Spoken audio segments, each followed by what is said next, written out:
بسم الله الرحمن الرحيم وصلى الله وسلم على سيدنا ومولانا محمد النبي الأمي وعلى آله وصحبه وسلم أجمعين. قيبتا وقيبتي لباد قيبتي كواد هورين نوصل دعدا إن شاء الله تعالى وحاد إلى دعوتان مركلة نمان كان. marka jawaabta su'aashaadaasi oo kooban dadka uu Ilaahay jidka toose ku hanooniyay oo u nimceeyay waxa weeye waa qoomiyadda reer Bani Israa'iil. Okay, walaal marka bar arintaasi maxaa daliil u haysaa? qolada uu Ilaahay u nimceeyay waa laba qaybood. qayb waa qoomiyadda ama reerka reer Bani Israa'iil ee Yuhuud ah. qaybna waa qayb tirada yar oo dadka kamid ah. haddii aan ku horeyno qaybta tirada yar ee dadka kamid ah oo nabiyada iyo dadka runta sheega dadka marxaatiyada fara iyo kuwa saalixiinta إلهنا وحيد وما يطع الله ورسوله فأولئك مع الذين أنعم الله عليهم من النبيين والصديقين والشهداء والصالحين وحسن أولئك رفيقا أيها الهير. أنت أسواق قيبتك كميدا أو وحوي قفك إلهي رسولك سأضيعه وحو كميدي هاي كو إلهي ونمعي أو نمع ذا سو إيجا شروطك إنه قفك مركه وريه قفت إلهي أضيعه يا رسولك سو مركه رسولك ودي كل شيء إنه رسولك إنك أضيعه إنه غاب عن وايو وقفبري وربنتي وأني فضلتكم على العالمين إن إذا كفت لي عالمين qaarka kuwa sida xun carabta maskaxda ka adoonsatay ayaa ayadani waxay yiraahdaan reer Bani Israa'iil waxay ka fadli badnaayeen ummadii markaa la joogtay adeer ummadana way ka fadli badan yihiin quraanku ayaa ayadani ma sheegin waqti reerku waa reer quraanku waqti aan maleex waqti maya ilaa yawm qiyaamaha soconay ayadani ma sheegin ayadu waxay jiraan waqti gaar ah ku soo arooray wajaan laakiin ayadani ma sheegin waqti gaar ah oo ma oranin reer Bani Israa'iilkii nabi Muuse baa xilliga dadka ka fadli badnaa ma oranin waxaan marka idin dhihi lahaa insha Allah ta'ala hal la gaarsiiyo kiriibkan iyo kii hore iyo kuwa dambe soo socda dhammaan ummadda Soomaaliyeed say uga digtoonaato shartaan la soo maleegayo oo ummadda Soomaaliyeed lagu soo dhex tuurayo waa balaayo ku eg oo lagu soo dhex tuuray marka aad iyo aad aan uga digtoonaan insha Allah ta'ala waxaan rabaa oo aan u hadli doonaa kilibkan insha Allah ta'ala labada nin inay gaaloobeen oo diinta islaamka ay ka baxeen oo murtadiin ay yihiin iyo sababta ay ku gaaloobeen kulay dhagihiina waad ku maqasheen baan filayaa تاوى عدين دونا إن شاء الله تعالى وحاسدو كلا عدينها يا آمن سيهين لبدا دبا آمن سيهين إن رب بني إسرائيل يقف اللي بدين ومد إلهي انتو أبوري أيضا إني سيدا صاعين أيان إن شاء الله تعالى عدين دونا بإذن الله الكريم وحبضنا إن شاء الله تعالى أو كلا وقدر دونا هدي أن كسو هرمرو هروحا نغسو هذا الني نمعاد اللون نمعي رب بني إسرائيل وحا ايتهاي إيوه سراد الذين أنعمت عليهم مركل اللي هاي qolada loo jeedo oo Ilaahay laga baryayo in wadadooda Ilaahayna qaadsiyo inaysan ahayn reer Bani Israa'iil ay aayeen dadkii Ilaahay aayada uu ku sheegay sida hadda aayadan uu soo sheegay man yudii Allaha wa rasuul fa ulaa'ika ma'a alladhina an'ama Allahu 'alayhim min an-nabiyyin wa as-siddiqin wa ash-shuhada'i wa salihin wa hasuna ulaa'ika rafiqa inay qoladaas yihiin ayaan shalay soo cadeynay marka waxaan rabaa isla aayadan laftigeeda ayaa waxa mudaa inuu leeyahay dad tira yar marka waxaan ugu soo celiyay waxa weeye qaybtan kale si aad codkiisa u dhageysataan oo mar labaad aad ugu noqotaan waxa uu leeyahay waxa Ilaahay u nimceeyay waa laba qolo reer Bani Israa'iil oo dad badan u ka dhigayo iyo yaani qoladan kale oo umaydu Allah wa rasuul oo ayagana uu leeyahay waa dad tira yar marka inaysan tira yarayn baan rabaa inaan sheego oo ay waliba ay ka badan yihiin reer Bani Israa'iil wax la mid ah حيلا أمضي إلى أنتو أبوري نبي الله آدم لغسو بلابه إلا آخر زمان كأنت اللي جاره هيو يعني ومن يطع الله ورسول فأولئك مع الذين أنعم الله قفكي إلهي يا رسول كيسا أضيعه وحو معيسا نقنا هيا قرضاس هدية الكورة يا صالحين تو إلهي أني معي بمعوذ نقنا هيا مركي قولوين كاس لا يسكو داره ضد بدنوي ما هن قيب ير أو اسكا وحيرة مجران ودadka meesha ugu badan way marka horta taasidaas in loo ogaado muhiim ah waxa kale oo ku soo haray aayadan quraanka ah ma aysan soo degin reer Bani Israa'iil kuma soo degin laakiin waxay ku soo degtay ummatul Muhammad nabiyullaahi Muhammad ummadiisa ayaa lagu soo dejiyay waxa la hadlaayana waa ummatul Muhammadiyada markaas waxa Ilaahay uu leeyahay cidii nabiyullaahi Muhammad salawaatullaahi wa salaamu alayhi adeecda يعني أولئك مع الذين أنعم الله عليهم أو كواه من النبيين نبيذي إلهي هرودن أو تجي أنبيذي هرودن يعني معوذي نقنايا رسولك النبي الله محمد عدي أضيع ذا مرك النبي محمد أيام معذ نقنيسا مرك واحد لقاه الله يا رسولك لقاه الله يو ما النبي الله موسى لقاه اللي معايو عد الأضيع هيو لقاه اللي معايو النبي عيسى لقاه اللي معايو واحد لقاه الله يو حويه والنبي الله محمد آيات وحكى هذا ستاوي isla ninkan labada ninba oo gaaloobay oo murtadiinta ah ayaa isla aayadan laba dhinac waa wixii lagu yaqaanay dadka munaafiqa ah ama yacni yuhuudda dhaqankooda waxay tahay yacni inay waxna qariyaan waxna ay dhinac ka sheegaan waxa uu ku leeyahay ilaahay dadka u nimceeyo waxa weeye aayadan buu u soo daliishaday markuu aayadda soo daliishaday buu wuxuu leeyahay maxay tahay dadka ilaahay u nimceeyo waxa weeye waman yudici illaaha warasuula qofkii ilaahay iyo rasuulkiisa adeeca qoladaas waxa oo ilaahay ku u nimceeyey ah waxa weeye waxay macooda noqonayaan haddii aan la kuurayahay ambiyadii ilaahay iyo rasuulkiisa kuwii adeeca buu dhinac ka leeyahay isla mar ahaantaa waa kelimadii uu ku gaaloobay waxa ay labadoodaba ku gaaloobeen wuxuu dhinac kale ka leeyahay nebigu wuu dhintay oo wax adeeca noogama baahna waa qof dhintay weliba xataa nebi maxamed ma dhahayo waa qof dhintay buu leeyahay oo beri hore dhintay wax idaaca ah iyo inaan adeecno noolagama baahna buu ku leeyahay fiiri waa gaalnimo way taas inuu gaal yahay cad labadoodaba ay laba gaal yihiin oo murtadiin ay yihiin hadalkoodaan bay ku caddahay cidna yuusan shaki ka gelin kii shaki hadda uu ka gala asagaaba gaal kale ah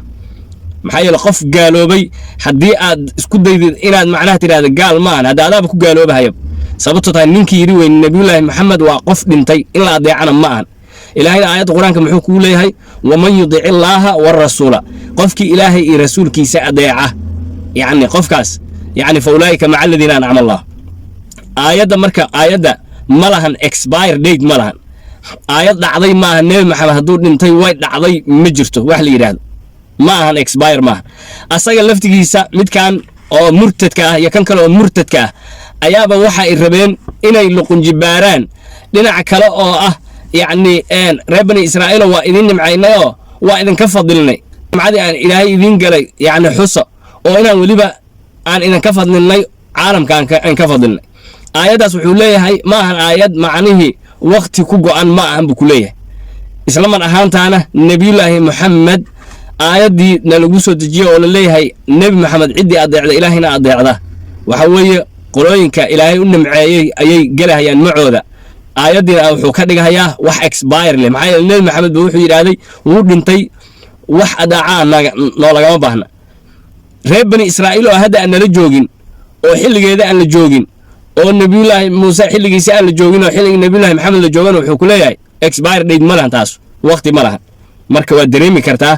waa munaafiqnimadii yuhuudda lagu yaqaanay wey waxa weeye taas ayadoon ciiduusa isku rogin buu meesha la soo istaagay waxaan rabaa marka inaan halkan wax yar ayadana ka caddeeyo horta hore nebiyullaahi maxamed salawaatullaahi wasalaamu caleyh muxuu yacni kaga bedelnaa oo kaga gadisnaa ambiyadii hore nebi walba waxaa loo diri jiray qowmkiisa loo diri jiray innaa arsalnaa nuuxan ilaa qowmih ilaahay wuxuu yidhaahdeen nuux waxaan u dirnay qoomkiisa wey wa ilaa madyana akhaahum shucayban waa aragtaa reer madyan walaalkood baan u dirnay shucayb baan u dirna wey ma aragtaa wa ilaa thamuuda akhaahum saalix nebiyullaahi yacni saalix ayaan u dirnay reer thamuudna aan u dirna wey wa ilaa caadin akhaahum huudan reer caadna waxaan u dirnay walaalkood huud marka qoom walba waxaa loo diri jiray yacni haddii ala kuna nebi walbaba qoomkiisa ayaa loo diri jiray wey nebiga sida xadiiskiisa uu noogu sheegay salawaatullahi wasalaamu caleyh nebiga waxaa loo diri jiray qoomkiisa ayaa loo diri jiray wa bucistu ila annaasi kaafa aniga laakiin waxaa la ii diray buu yidhaahday dadka oo dhan baa la ii diray buy aayadda qur-aankeeda waxay ahayd wamaa arsalnaaka ilaa kaafatan linnaas bashiiran wa nadiira nebi maxamedow waxa aan kuu dirnay dadka gebi ahaantiis baan kuu dirnay wax kaloo aan kuu dirnay dadka oo dhan ayaan kuu dirnay bashiiran wa nadiiran adigoo u bishaaraynayo ciddii ku raacda janno ugu bishaaraynaayo ilaahay maqfiradiisa ugu bishaaraynaayo raxmadiisa ugu bishaaraynaayo iyo cadaabkiisa adoo uga digahayo oo nadiir ah yacni ilaahay qur-aankiisa saas ku dhahayo nebiyullaahi maxamed inuu ahaa nebi yacni loo diray yacni dhammaan ummadoo dhan loo diray qul yaa ayuha annaas innii rasuulullaahi ilaykum jamiica aayad kale ilaahay wuxuu ku leeyahay waxaa ku tidhahdaa nebi maxamedow dhammaantiin ayaa la ii kiinsoo diray marka nebiyullaahi maxamed ummadda oo dhan baa loo dira wey meesha rusushii hore iyo ambiyadii hore loo diri jiray qoomkooda loo diri jiray wey nebi maxamed marka iyo ambiyadii hore rusushii hore sidaasay ku kala duwan yihiin ku kala gedisan yihin marka waxaad dareemaysaa labadan murtad iyo kuwa la midka ah oo waayahan ayagana nasaaroobay kuwan waa yuhuudoobeen kuwa kaloo nasaaroobeyna waa jiraan kulligood macnaha ay inkirayaan nebi maxamed risaaladiisa wey nebi maxamed ninkii inkira risaaladiisana waa gaal wey waa murtad wey kaasaas weeye xaqiiqo way marka waxa ku soo hartay marka oo aan rabaa inaan ayadana aan taabto oo aan wax yar ka taabto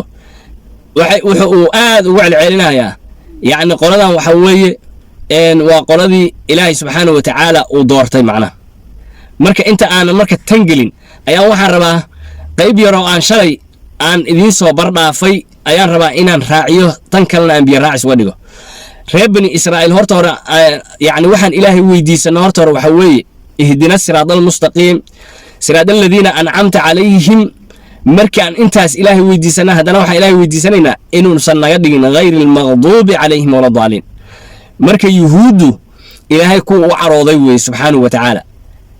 nasaarna waa kuwa dhumay weeye aayadda qur-aanka ah ayay meeshay ku sugan tahay faatixada subax walbaan ilaahay ku barinaa 5 salaadood baan ilaahay ku barinaa faatixada markaan akhrisanayno gooniho iska akhrisanaynaan ilaahay barinaa in ilaahay uusan yuhuudna dabagelin in lagu dayda iska daaye in ilaahay yuhuudna dabagelin nasaarana ilaahayna dabagelin kuwaas ilaahay u carooday ilaahayna dhumiyey inuusan dabagelin way in ilaahay u caroodayna aayaad qur'aanahan keenayna ilaahay subxaanahu wa tacaala aayad qur'aan wuxuu ku leeyahay bi'sa mashtaruu bihi anfusahum an yakfuruu bima anzala allahu bagyan an yunazila allahu min fadlihi calaa man yashaau min cibaadihi fabaa'uu biqadabin calaa qadabin walilkaafiriina cadaabun muhiim baa ilahay yidhi subxaanahu wa tacaala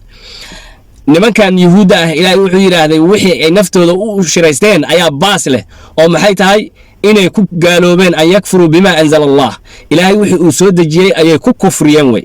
maxay ugu kufrinayaan baqiyan waa cadaawad an yunazila allahu min fadlihi calaa man yashaa ilaahay fadligiisa inuu ku soo dejiyo midka qofka uu doonayo oo nabiyullaahi maxamed oo risaalada uu nebi maxamed siiyey ayay ka caraysan yihiin oo ka xanaaqsan yihiin maxaa yeelay ambiyadii rusushii hore waxay ahaayeen yacni reer bani israa'iil baa laga soo bixin jiray marka nebi maxamed oo reer quraysh carab laga soo saaray arrintaas caro ay u qabaan darteed ayay macnihii xaqii oo dhan ayay macni waxay noqdeen kuwa xaqii baadil ku gatay macnaha aakhiradoodii bay waxay ku gateen baadil bay ku gateen way sidaas ayuu markaasaa ilaahay wuxuu yidhi fabaa'uu biqadabin caro ayay la noqdeen buu yidhi ilaahay u carooday subxaanahu wa tacaala calaa qadabin carag dusheed ahaatay oo ilaahay u sii carooday subxaanahu wa tacaala ma fahamte walilkaafiriina cadaabun muhiin gaaladana waxaa u sugnaaday buu yidhaahdaa cadaab mu'lin oo xanuujiya oo aad u xun oo daran baa ilaahay yaa u sugnaatay maxaa yeelay waxa weeye nimankaanu kutubtoodii ayay ku qorneed nebiyullaahi maxamed sifaadkiisii waa loo sii sheegay yuhuud hadday tahay nasaare hadday tahay kulligood nebi maxamed inuu imaan doono inay rumeeyaan ambiyadooda xataa way u sheegi jireen rusushu way u sheegi jireen marka wax kutubtooda ku qoranahoo cad oo iska cad bay ahayd nactiga iyo sifada rasuulka xataa kutubtooda ku qorneed sida aayadda qur-aanka oo kale ilaahay uu ku leeyahay aladiina aataynaahumul kitaaba yacrifuunahu kamaa yacrifuuna abnaahum ilaahay kuwa yacni aan kutubta aan siinay oo ahlu kitaabka ah oo yuhuud iyo nasaare ah nebi maxamed way yaqaaneen siday carruurtooda u yaqaanaan oo kale u yaqaanaan wey وإن فريقا منهم لا يكتمون الحق وهم يعلمون كوا بدنا يعني وحي قرينهayaan حق أي قرينهayaan أيغو og حق قرينهayaan marka xaqa ayay qarin jireen reer yuhuudeed hadday tahay reer nasaare intaba nebi maxamed bay diidanayeen reer madiinaad yuhuudi joogtay oo qolooyinka soo islaamay ah cabdullaahi ibnu salaam baaba ka mid ahaa caalimkii ahaa yuhuudeed oo soo islaamay dadkii soo islaamay marka yuhuudda ah waxaa la su'aalay nebi maxamed see u taqaaneen markaasay waxay dhaheen rasuulka wallaahi lanaxnu acrafu bihi nebi maxamed aad baan u naqaanay macnaha min abnaa'ina carruurtanada ayaan ka naqaana wallaahi oo maxay tahay min ajli sifati wannacti aladii najiduhu fi lkitaab waxay dhaheen wallaahi waan naqaanay dhaheen nebiyullaahi maxamed carruurteennaan ka naqaanay xataa sifadii iyo nactigii ilaahay uu ku tilmaamay kutubtanada uu ku sheegay ayaa nebi maxamed ku aragnay horaanba u naqaanay nebi maxamed bay dhaheen laakiin waxay dhaheen dumarkeen waxay dhaheen laakiin carruurteenna ayagu ma xaqiijin karno maxaa yeelay haweenkeenna meelahay soo marmareen ma naqaan oo ma dhihi karno carruurtan ilaa waa carruur annagu dhalnay ma dhihi karno laakiin nebi maxamed sifooyinkiisi waaba haysanaaba kitaabka ayay noogu sugan tahay marka sidaasaan u naqaanay bay ku leeyihin cajaa'ib ma aragtaa horta marka sidaasay ahayn yuhuud kuwaasay ahayn aayad kale oo qur'aan ilaahay wuxuu ku yidhaahday qolooyinkaanu inay dad xun yihiin ilaahay ku tilmaamayo qul hal unabbi'ukum bisharrin min dalika mathuubatan cinda allah man lacanahu allahu waqadiba calayh wajacala minhum alqiradata walkhanaasiir wacabada adaaquut ulaa'ika sharu makaanan wa adallu can sawaa'i sabiil ilaahay subxaanahu wa tacaala aayad kaloo qur'aana baa wuxuu ku tilmaamayaa dadkaan inay yuhuuddan akhasunnaas yihiin dadka ugu xun ugu liita ugu qarriban inay yihiin ilaahay agtiisana dad aad u xun ay yihiin baa ilaahay wuxuu ku leeyahay waxa ku tiraahdaa nebi maxamedow dadka muslimiinta ah shar ku tilmaamaysaan wax kasii shar badan ma idin sheegaa xagga thawaabka iyo abaalmarintooda ma idin sheegaa man lacanahu llahu qofku ilaahay lacnaday wey waqadiba calayhi ilaahay u carooday wey oo yuhuuda wajacala minhum alqiradata waalkhanaasiir daanyeere iyo doofaara uu ilaahay ka dhiga wey wacabada daaquut haddana sanamyada iyo asnaamta caabuda iyo shaydaanka caabuda wey ulaa'ika kuwaasu sharu makaanan meesha lagu ciqaabahayo oo yacni haddii alla kuurayahay ay maxalka u noqon dayso meesha ugu shar badan wey cadaabta day wey cadaabta makaanka ay joogahayaan waa meesha ugu shar badan ay joogaan kuwaas oo lagu cadaabahay wa adallu can sawaa'i sabiili haddana waa kuwa yacni waddadii xaqa ahayd oo toobiyaha ahaydna ka beeroyo ka dhumay wey kuwa noocaas wey fiir yuhuudda waxa uu maanta noo boonbooninayo oo uu nooga dhigayo ilaahay baa doortay yuhuudda waa dadka ilaahay sidaa u lacnaday wey sidaa ilaahay u lacnaday oo weliba ilaahay inta yacni suuradoodii wanaagsanayd bedelay daanyeere iyo doofaare ilaahay ka dhigo ilaahayna wuxuu yidhahday laqad khalaqna alinsaana fii axsani taqwiim insaanka waxaan ka abuurnay yacni suurad iyo nidaam midda ugu wanaagsan baan ka abuurnay wixii dadki bini aadamkii sidaas loo abuuray oo insaanka ah suuradiisa inta laga bedelaa doofaaro iyo daanyeero laga dhigo yuhuudi noocaas ahayd buu maanta wuxuu rabaa inuu ka dhigo dad wanaagsan nooga dhigo annaga nooga dhigo xagee ma noqonaya ma noqonaya waxuu kaloo ilaahay subxaanahu wa tacaala aayad kale ku sheegay yacni nimankan yuhuudda inay dad aad u xun yihiin lucina aladiina kafaruu min bani israa'iil calaa lisaani daa'uuda wa ciisa bni maryam dalika bimaa casow wa kaanuu yactaduun kaanuu laa yatanaahawna can munkarin facaluuhu buu ilaahay yidhi subxaanahu wa tacaala lucina aladiina kafaruu min bani israa'iil calaa lisaani daa'uud yacni reer bani israa'iil waa la nacladay waxaa lagu lacnaday nebiyullaahi daa'uud carabkiisa iyo nebiyullaahi ciise carabkiisa lagu nacnaday nebi soo mari ma jira ilaa waa la nacladahay nimankaa niman noocaasay ahaayeen macnaha wixii waddada xaqaa qaatay maahane reer bani israa'iil dadka noocaasoo ilaahay lacnaday bay ahay marka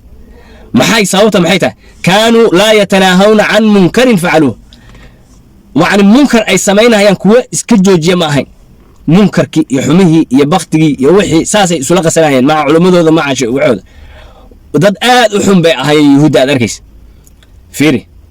anaga ummatulmuxamadiyadana ilaahay muxuu ku tilmaamay ummatulmuxamadiya maxaa lagu tilmaamay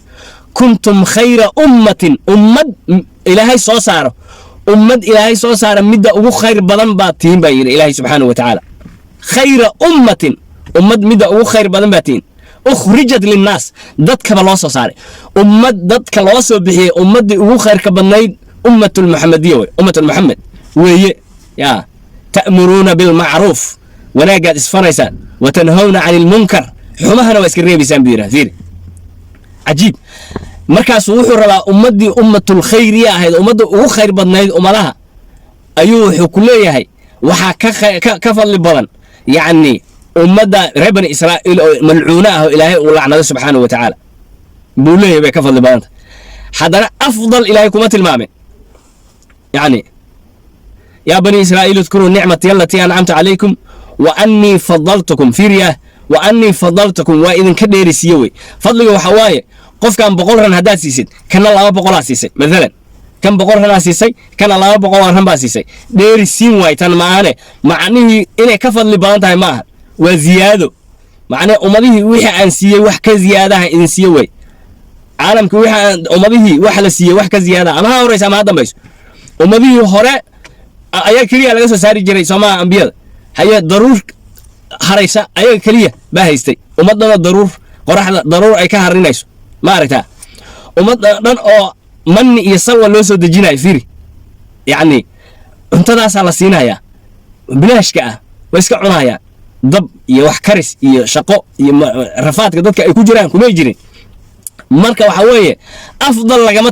cabiline yacni waxa weeye fadal baa la yidhaha fadaltukum macnihi waa idinka dheerisiiye wey ee kama fadli badna ummadda ugu fadliga badan waa ummatul muxamadiya khayru ummatin wa afdalu ummatul muxamed wey nabiyullaahi muxamed salawaatullaahi wasalaamu caleyh marka insha allahu tacaala kilibka dheeraaday ma raba inuu dheeraado kilibyadiisa waa soo wadaa intaas ayaan kusoo koobayaa assalaamu calaykum waraxmatullaahi wabarakaatu